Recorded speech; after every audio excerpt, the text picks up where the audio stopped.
So a preparation lap is a lap to prepare tires. Why is it different to normal running? Because normal running, you just do an out lap and then you push for a lap. That's the normal running sequence in qualifying. A preparation lap is an additional lap in which the driver can put the tires in a better shape. So the main implication that it has is that timing becomes much more complicated.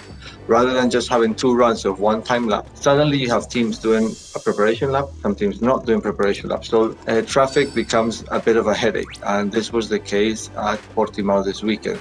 You could see the best example that comes to mind was in Q3, where most people were doing preparation lap while Verstappen was not, and he got caught out in traffic.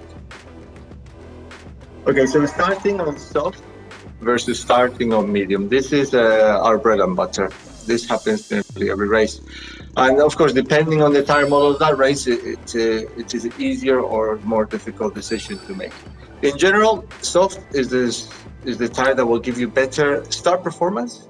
The second point to consider is how long do the tires last. So usually a soft tire is a tire that is more frail than a medium tire, so it will last less laps.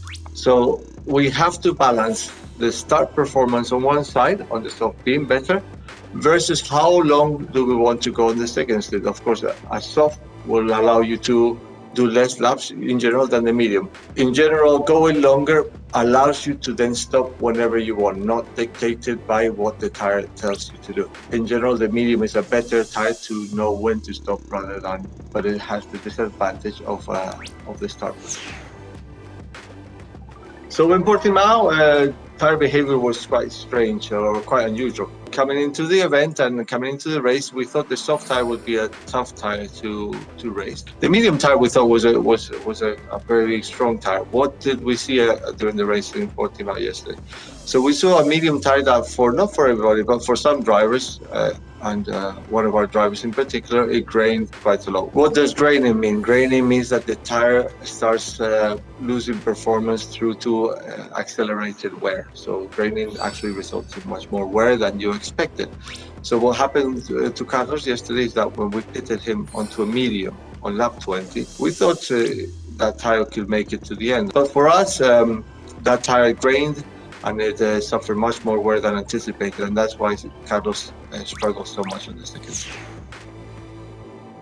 We started the race on 2 different tires, soft and medium, soft with Carlos and medium with Charles. And we had the drivers in P5 and P8 at the start of the race, but after the safety car, everything reshuffled. And we suddenly found ourselves behind Norris with 2 cars. And we wanted to make the race as tough as possible to the McLaren. The best way we could do that is to try and string him from both sides, to try and pull him from both sides. So the lead car, which is Carlos, we stopped as early as we thought it would be good to go to the end. So in lap 20, we thought it was good for that medium time. And even though the undercut was not successful, it was close but not successful, it did force Norris to come in the next lap. So Norris had to pit at lap 21. There was no choice. We made that choice for him. Even though the undercut was not successful, that gave us the opportunity that with Charles pitting later, if Norris suffered the same fate as Sainz, we would capitalize on him. So had Norris suffered with the medium at the end of the race, Charles would have been there on a hard tire, stopping later. So that was our 2-pronged approach to try and beat